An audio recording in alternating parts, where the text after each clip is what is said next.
Hi guys, welcome back to my 30 videos in 30 days challenge. This is day 10. If you're enjoying these videos so far, please give me a like, comment, share, subscribe, all that good stuff. I'm gonna do a little Q&A coming to you from my bathroom today. I asked y'all on my page what questions you have for me. I'm gonna just respond to some comments. I screenshotted a couple, I have a couple written down. Yeah, let's get into it. Okay, first comment. Someone said, I know exactly what you're talking about with having your passion for something broken in that way. Having the thing that brings us that kind of fulfillment morph into the source of major stress / unhappiness to the point that we have to walk away is hella difficult to say the least. Thank you for your comment. This was on my day one video where I was talking about how I feel like I'm going through a rebirth just in the things that I'm interested in. I feel like I really wore myself down just focusing so much on health and fitness and gym lifestyle that I ended up having to kind of like run away from it and really taking a break. So I feel that I'm like with this challenge too, just finding more enjoyment and even in making videos like this. So I'm happy that you guys relate to that as well. And just like, I'm really putting emphasis on creating a positive environment for the things that I enjoy, not burning myself out, and just allowing myself to truly enjoy and be creative with all of the things that I love. Question, can you speak to manifestation if you believe in it and how you feel / make it work? 100% believe in manifestation and just the art of the law of attraction. I definitely implement these. You have to think deeper than just thinking about something and having it come into fruition. You actually have to put your mindset into becoming that person that is going to achieve those things. So the more you can put yourself into that mindset, you're naturally going to want to do the things that are going to bring you the results that you want. So your actions are super important, but manifestation and putting yourself in becoming that person that's going to attract those things in your life is the biggest thing you can do. And just consistency is so important. Consistent. Even when you fall back off, don't stress yourself out. All you can do is do the best from where you are moving forward. So if you fall down, pick yourself back up as soon as you can. It's less about being perfect and more about picking yourself back up as much as you can and not letting yourself fall and like wallow in that. Love seeing you back on YouTube. Would love to hear you speak more about OnlyFans / stripping. I follow you on OnlyFans but didn't know you worked briefly as a stripper. Coming from this YouTube channel where it seems everyone is really respectful, what was your experience transitioning from the health side of things to the more sexualized side of things? Yes, I did work as a stripper for a very brief amount of time. I had actually always had people telling me, I've done pole dance since I was really young, like in high school, just for fun. So I've always had people telling me that I would be an amazing stripper, and I was always like, no. I'm not really interested in that. I'm more interested in the art of it. But when I had moved to LA and I had quit my first job out here, I was super stressed, needed to make some money, and I was like, you know what, I'm just going to go try it, do it for a little bit. I only did it for a brief amount of time. Honestly, I would totally go back and have fun with it. I have a lot more respect for it now, for sure.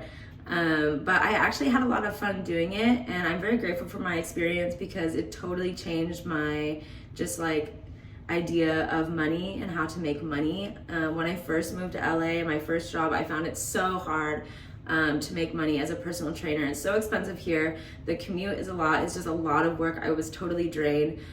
So when I was at the strip club, I was more in my element, being able to dance and perform and be creative and make a lot of money from it. And the place that I worked at had a very respectful environment. I mean, they have the security guards. No one's allowed to touch you. It's very safe, honestly. The girls are very protected at most strip clubs, at least in my experience. I had a very respectful experience around it. Did it for a short amount of time, and then honestly my floor play career started taking off and doing really well, like so soon. So I had to put more energy into that, but I totally love the art of it. I think it's so fun, and I am a total performer. I'm a Leo, so I love attention. Yeah, so absolutely no hate from there. What were you saying? What was the experience transitioning from the health side of things to the more sexualized side of things? Like I said, I started doing pole dance when I was pretty young, and I always had like this love of the art of femininity and seduction and all that. I've always found it so beautiful. But when I started this channel, it was all focused on yoga, health, wellness, like very like wholesome personality. So maybe in the beginning when people found out that I was dancing and being sexy and more open with that side of myself, it turned people off or maybe made people discredit me. But honestly, in my experience, I've still gotten mostly love overall. I feel like the amount of hate I've gotten has been really small. Like overall, you guys are really fucking with me. So thank you. And I feel like I've like attracted a crowd that suits me better. Like I work with a lot of dancers, a lot of pole dancers, a lot of sexy women, which is so fun to work with.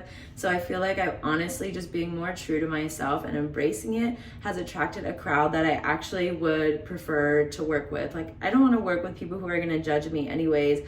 And honestly, yoga and dancing and being in tune with your body and your sensuality, it really goes hand in hand. So I personally find it odd that the two are the two different sides are fighting each other, because in my opinion, being in tune with your body and being sexy is like one thing, period. I haven't really talked about OnlyFans. I feel like I could make a whole separate video on that, but kind of same experience overall as what I just described with the stripping, and also making money on OnlyFans has allowed me to do so many things creatively and pour money into projects that I probably wouldn't have had been able to if I wasn't doing it. And I feel like I've created a really fun community there. We always have a good time. And the thing with OnlyFans is you're in the comfort of your own home. I control my content. I control what I put out. So there's like not really pressure around that. Yeah, but I can totally talk more on that. Let me know in the comments if you'd like to know more. Do you stretch every day? And I would love to see day-to-day stretching and class routines.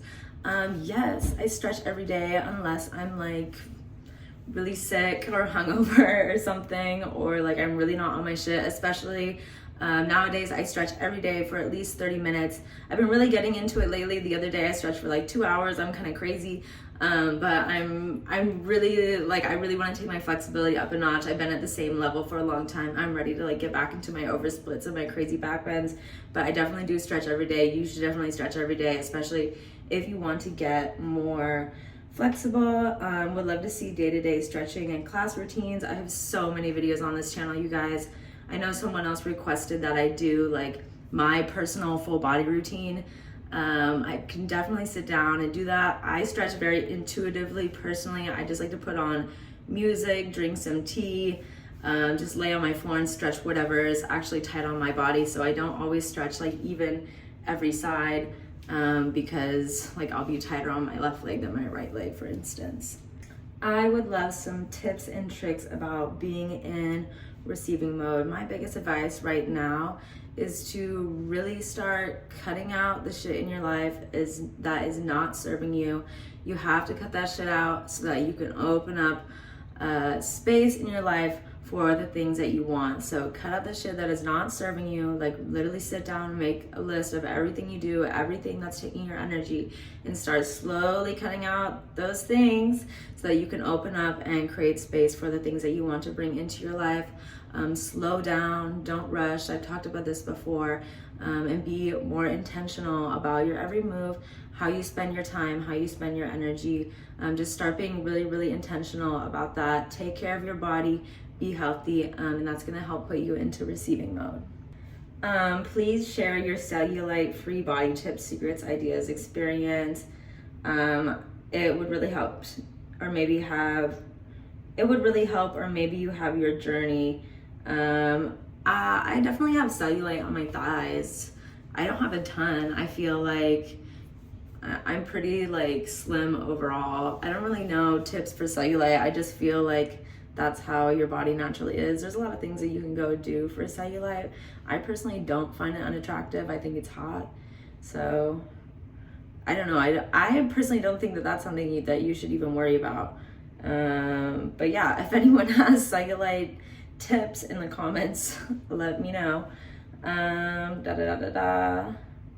love you're going back to basics. A lot of us got to know you through your yoga videos. I know, I'm so excited to be here. I feel like I'm really entering my YouTube era, so I'm really excited. Can you do one of middle splits and back bends, like wheel and also wall middle splits with shoulder stretches? Okay, middle splits and back bends. I can put that on the list for sure. Thank you. Hey there, I'm curious about your workout routine or how you would exercise in general. Maybe you perhaps make a video of it. By the way, I really love your guides on how to be more flexible and how to practice yoga in general. I actually got a whole lot more flexible by doing what you did in many of your videos. Thank you, cheers. I'm curious about your workout routine. Right now I'm a little sporadic with my workout routine. I just try to do something every day. I'll go weightlifting, I'll go do yoga, I'll go for a run. I'm pretty active in my everyday life, so I stay pretty active. I've been working on implementing more weight training. Every week is totally different right now. I wish I could give you like a full plan. I'm about to leave and be traveling for 6 weeks. I'm sure it's gonna be crazy again. Maybe when I get back in town and it's a little bit more normal, I can give you an actual workout routine. But for right now, I'm kind of just rotating, weightlifting, yoga, running. Yeah, that's all I can tell you right now. Okay, one more question. How are we on day 8? Did we start before April because today is the 5th? I just started this randomly. I did not start at the beginning of the month. So, hey, okay. This video is getting long, so I'm gonna let you guys go. Leave some more comments. I'm totally down to do another Q&A, but I love you guys. See you next time. Bye.